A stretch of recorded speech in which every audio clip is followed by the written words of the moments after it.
अस्सलाम वालेकुम। मोहम्मद रहीम, हमने आपका जो है वो सिलेबस आउटलाइन देखा था। उसके अंदर जो मेजर टॉपिक्स थे जीन्स का, डीएनए स्ट्रक्चर का, वो तो सब आपको पुराना दिया हुआ है। आपने उसके हवाले से टेस्ट भी दिया हुआ है, और जो हमने आपको करवाया था ना, आप उसी को दोबारा से रिवाइज़ कीजिएगा। और आपके पास टाइम भी है, तो इस टाइम को यूटिलाइज़ करें। और दूसरी बात ये कि आपका जो पेपर पैटर्न है जो उन्होंने आपके सिलेबस में दिया हुआ, उसके अंदर एमसीक्यूज़ और ट्रू फॉल्स की एक्टिविटी उन्होंने दी हुई है कि पेपर का स्टाइल आपका इस तरह का होगा। तो इसका मतलब है कि आपको इसके बारे में इंफॉर्मेशन अच्छी होनी चाहिए। आपने हमसे डिमांड की थी कि टीचर मुझे पिगमेंट्स नहीं पता। पिगमेंट्स क्या होते हैं, म्यूटेशन किसे कहते हैं, इनहेरिटेबल डिजीजेस। तो ये वाला जो मटेरियल है, ये जो टॉपिक है, ये मैंने अपने रिकॉर्डेड लेक्चर में आपको दे दिया है, एक्सप्लेन भी कर रही हूँ, प्लस इसका इमेज भी आपको शेयर कर दूंगी ताकि आप इससे बाकायदा अच्छे तरीके से इन टॉपिक्स के बावजूद इसके अलावा अगर कोई चीज़ रह जाए तो आप मुझे वॉइस नोट के ऊपर या मुझे एसएमएस डाल दीजिएगा ताकि मैं देख लूँ। तो मैं किसी भी दिन आपको लाइव लेके कल या परसों में, क्योंकि संडे को आपका पेपर है, तो जिस वक्त मेरे लिए कन्वीनियंट होगा, मेरे पास टाइम होगा, तो मैं आपको कॉल पे ले लूँगी। यहाँ देखें, पिगमेंट्स कहते हैं कलरिंग मैटर को, सही है। इसे बायोक्रोम्स भी कहा जाता है। जो पिगमेंट्स होते हैं, एंजाइम्स आपने कहा था टीचर मुझे पता है, ठीक है ना। तो पिगमेंट्स आपको नहीं पता था, तो जो हमारी बॉडी में कलरिंग मैटर्स होते हैं वो हमारे पिगमेंट्स कहलाते हैं। अब ये एनिमल्स और प्लांट दोनों में होते हैं। इसे बायोक्रोम्स भी कहा जाता है। ये वो सब्सटेंस होते हैं जो किसी भी लिविंग ऑर्गेनिज्म, देखिए बात हो रही है लिविंग ऑर्गेनिज्म, तो लिविंग ऑर्गेनिज्म में प्लांट और एनिमल दोनों क्लासेस आती हैं। That have a colour resulting from a selective colour absorption presence in the tissue और अ सेल।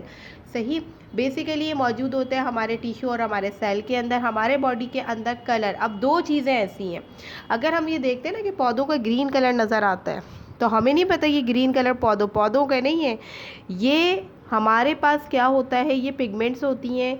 वॉयलेट लाइट के अंदर जो कलर होता है ये इसको एब्जॉर्ब करता है और फिर हमें ग्रीन कलर का इफेक्ट देता है, तो इसी वजह से हमें पौधे हरे नज़र आते हैं। इसी तरह हेमोग्लोबिन है। अगर हम टाइप्स के हवाले से बात करें ना, मैंने लिखा हुआ भी एग्जाम्पल्स में, तो chlorophyll is the example of a pigments colouring matter which are occur in plants and but when we are talking about the animal there is a haemoglobin. Haemoglobin जो होता है ये एनिमल्स या ह्यूमंस के अंदर होता है, जो कि रेड कलर जो हमें नज़र आता है ना, खून हमारा रेड कलर का हो गया, तो एक्चुअली ये एब्जॉर्ब करता है और फिर क्या होता है पूरी बॉडी को। और एक और तहकीक के मुताबिक ये कहा जाता है जो हेमोग्लोबिन है ना हमारा, ये रेस्पिरेटरी सिस्टम में बड़ा इंपॉर्टेंट रोल प्ले करता है। वजह क्या है, वजह ये कि सोर्स ऑफ ऑक्सीजन है ये, तो हमारी बॉडी को ऑक्सीजन की नीड होती है। रेस्पिरेटरी सिस्टम आपको पता है ना क्या होता है, ब्रीथिंग प्रोसेस होता है ना ये, कि हम ऑक्सीजन को लेते हैं और कार्बन डाइऑक्साइड को पास आउट करते हैं। तो यहाँ पर भी हेमोग्लोबिन का किरदार बहुत ख़ास है, क्योंकि हेमोग्लोबिन ही सोर्स है हमारे बॉडी के अंदर ऑक्सीजन को मिलने का। अब बात आती है कि पिगमेंट्स के फंक्शन क्या है। सबसे पहला काम क्या कहते हैं, पिगमेंट एब्जॉर्ब करता है डिफरेंट वेव लेंथ को, लाइट की जितनी भी वेव लेंथ होती है उसको एब्जॉर्ब कर रहा होता है। अब क्लोरोफिल जो है ये मेजर लाइट एब्जॉर्प्शन पिगमेंट है प्लांट्स के अंदर, जो मैंने आपको बता दिया, जिसकी वजह से आपको पौधे ग्रीन नज़र आते हैं, ठीक है। ये कलरफुल पिगमेंट है प्लांट्स का, सॉरी, क्लोरोफिल हमारे पास कलरफुल पिगमेंट्स है प्लांट का, जो प्लांट में मौजूद होते हैं, जिसके रिजल्ट में हमें प्लांट्स ग्रीन नज़र आते हैं। सही, they absorb the energy from the violet blue light. ये जो लाइट होती है, जो रोशनी होती है, ठीक है ना, तो वहाँ से क्या करते हैं, जैसे सूरज की रोशनी, उसके अंदर वायलेट ब्लू कलर की एक लाइट होती है, सही, तो ये उसको एब्जॉर्ब करता है और जब उसको रिफ्लेक्ट करता है तो उसके नतीजे में ग्रीन लाइट, जिसकी वजह से हमें प्लांट्स ग्रीन नज़र आते हैं। हम बोलते हैं ना क्लोरोफिल जो होता है उसका बेसिकली क्या काम होता है, एनर्जी को बिल्डअप करता है ना वो, ठीक है ना। तो हमारे पास ये दो एग्जाम्पल हैं किस चीज़ की, कलरिंग मैटर की, जिसे हम पिगमेंट्स कहते हैं। इसके बाद अगर हम टाइप ऑफ पिगमेंट्स की बात करें तो दो तरह के पिगमेंट होते हैं, ऑर्गेनिक पिगमेंट्स और इनऑर्गेनिक पिगमेंट्स। हेमोग्लोबिन जो होता है ना हमारे पास एक आयरन कंटेनिंग पिगमेंट है, ठीक है। कौन सा पिगमेंट है ये, आयरन कंटेनिंग पिगमेंट है, जिसके अंदर फौलाद या आयरन की मकदार ये बताती है कि आपके बॉडी के अंदर आरबीसी और डब्ल्यूबीसी की मकदार क्या है। RBC stand for red blood cells and WBC stand for white blood cells, ठीक है ना। तो ये जो पिगमेंट का टॉपिक था वो इस चीज़ को ज़ाहिर कर रहा होता है कि भाई चाहे इंसान हो चाहे पौधे हों, सबके अंदर ये जो है हमारे पास बायोक्रोम्स पाए जाते हैं। पिगमेंट्स को बायोक्रोम्स भी कहा जाता है, ठीक है, अनदर नेम है इसका। काम अगर प्लांट के अंदर देखते हैं हम, तो क्लोरोफिल जो होता है ये हमारे पास कलरिंग मैटर है या प्लांट पिगमेंट्स हैं ये। हेमोग्लोबिन इंसान के अंदर होता है, समझ रहे हैं बात को। तो ये एनिमल्स का जो है वो कलरिंग मैटर होता है, जिसकी वजह से हमारा खून जो है ना, हमें हमें लगता है कि ये रेड कलर का है। आई बात समझ में। तो ये सारी चीज़ें पिगमेंट के टॉपिक में आपको खासकर ये चीज़ें ज़्यादा बेहतर तरीके से पता होना चाहिए। इसके अलावा चूँकि इन्होंने एमसीक्यूज़ का बोला, ट्रू फॉल्स का बोला, तो एक नज़र आप अपनी किताब पे भी रखिएगा, ठीक है, कि उसमें अगर कोई इंपॉर्टेंट लाइन दी हुई है, कोई फिगर दिया हुआ है, कोई दिया, उसको आप अंडरलाइन करके उसको भी ध्यान में बिठा लीजिएगा। इसके बाद आपने टीचर हमसे डिमांड की थी कि टीचर आप म्यूटेशन का टॉपिक भी हमें बता दें। म्यूटेशन एक्चुअली क्या होता है? ये अकर होता है when a DNA gene is damage. जब बॉडी के अंदर जो डीएनए होता है ना, डीएनए का जीन होता है, डैमेज हो जाए और उसमें अगर तब्दीली इस तरह से वाक़ई हो कि जो जेनेटिक मैसेज है ना कैरी किया जाए जीन को। एक जेनेटिक मैसेज का मतलब होता है जो भी चेंजेस आ रही हैं आपके डीएनए के स्ट्रक्चर में। अब यहाँ पर टाइप्स ऑफ म्यूटेशन भी इतनी ज़्यादा आपके लिए ज़रूरी नहीं है, लेकिन आपको डिज़ीज़ पता होना चाहिए कि इसकी वजह से क्या क्या चीज़ें बॉडी के अंदर आती हैं, ठीक है ना, क्या क्या चीज़ें हो सकती हैं। क्योंकि यहाँ म्यूटेशन का मतलब एक्चुअली देखा जाए ना, तो ये वो है कि आपका डीएनए डैमेज हो रहा है और तब्दील हो रहा है। सिकल सेल एनीमिया, खून की कमी जिसे कहते हैं। वन फॉर्म ऑफ बेटा थैलेसीमिया, थैलेसीमिया के मरीज़ आपको पता है कि वो ज़िंदा उसी वक्त रहते हैं जब उनकी खून उनको चढ़ाया जाता है। सिस्टिक फिब्रोसिस, ये हमारे पास एक इनहेरिटेबल डिजीज़ भी है, ठीक है, जेनेटिक डिसऑर्डर भी है। ये क्या होता है कि जब हमारे बॉडी के अंदर इंसुलिन की मकदार कम हो जाती है, ठीक है ना, और ये इनहेरिट भी हो सकता है।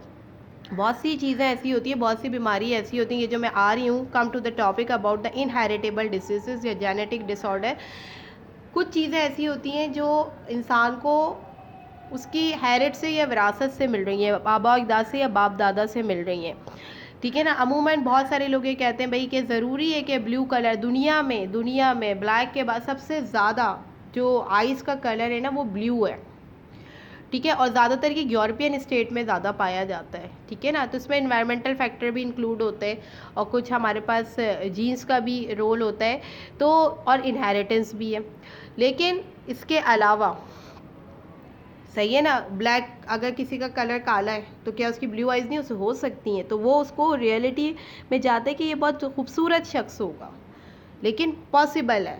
तो हमारे पास इनहेरिटेबल डिजीज़ या जेनेटिक डिसऑर्डर में ये सारी बीमारियां आती हैं, ठीक है ना। एल्बिनिज़म है, एंगेलमैन है, अपार्ट सिंड्रोम है, टूथ की कुछ दांतों की जो बीमारियां वो भी आती है। सिस्टिक फिब्रोसिस जिसे सीएफ कहा जाता है। बेसिकली ये सिस्टिक फिब्रोसिस जो है ना, ये वही वाला मर्ज़ है कि जब हमारे बॉडी में, फिर रिपीट कर रही हूँ, अगर हमारे बॉडी में इंसुलिन की मकदार कम हो जाती है, ठीक है ना, तो फिर हमारी बॉडी में सिस्टिक फिब्रोसिस डायबिटिक जो है ना वो आता है।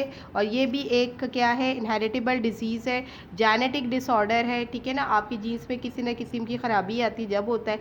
डाउन सिंड्रोम है, थैलेसीमिया है, सिकल सेल एनीमिया है। ये तमाम तर डिजीज़ जो है ना, ये विरासत, हार्ट अटैक है, ब्लड प्रेशर है, ये ज़्यादातर आता है फोर फादर। जैसे अगर बाप को है, उसके बाप को है, फिर उसके बाप को भी है, यानी फोर फादर से चलता हुआ आ रहा है, सिस्टर से चलता हुआ आ रहा है, तो अल्टीमेटली ये जीन्स में आपके ट्रांसफ़र हो रहा है, ठीक है ना। तो ये तमाम तरह डिजीज़ थी जो कि आती है। इसके अलावा एक और चीज़ आपको पता होना चाहिए, तकरीबन well over 6000 known genetic disorders मौजूद है दुनिया में, ठीक है ना। तो ये वाला फिगर भी आपको पता होना चाहिए। इस टॉपिक से रिलेटेड जितनी जितनी इन्फॉर्मेशन थी जो मेरे लिए था कि आपको पता होना चाहिए, वो मैंने आपको बता दिया है। इसके अलावा बुक में भी आपके पास ये टॉपिक मौजूद है, ठीक है ना। उसमें जो इंपॉर्टेंट चीज़ें हैं आप उसको आउटलाइन कर दिए। अगर किसी भी किस्म का कोई मसला आता है, ठीक है ना, तो आप मुझे मैसेज डाल दीजिएगा कि टीचर ये वाला टॉपिक है, ये थोड़ा सा मुझे प्रॉब्लम कर रहा है, मुझे समझ नहीं आ रहा है ये पॉइंट। तो फिर मैं आपको उसके बारे में या तो मैं आपको लाइव ले लूँगी, एज जो भी मेरे पास पॉसिबिलिटी होगा, मेरे लिए कन्वीनियंट होगा, ठीक है, जो मेरे शेड्यूल से हट के होगा, तो फिर मैं आपको बता दूंगी इसके बारे में। बहरहाल ये वीडियो ऐसे गौर से सुने और इन टॉपिक्स के ऊपर बुक को भी रीड करें, चूँकि ज़ाहिर है ऑब्जेक्टिव टाइप पेपर है, तो आपके पास जितनी कॉन्सेप्ट्स को क्लियर करने का मार्जिन होगा ना, आपके नंबर अचीव करने के चांसेस आपके पास ज़्यादा होंगे। ठीक है, तो आप इस पे काम कीजिएगा, देख लीजिएगा जितने भी टॉपिक है, कोई मसला है कलेक्ट करें, एक ही दफ़ा मुझे मैसेज डाल दीजिएगा ताकि फिर मैं एक ही दफ़ा में तमाम चीज़ों को अरेंज करने के लिए टाइम मैनेज कर सकूँ। नेक्स्ट वीडियो में मुलाकात होगी।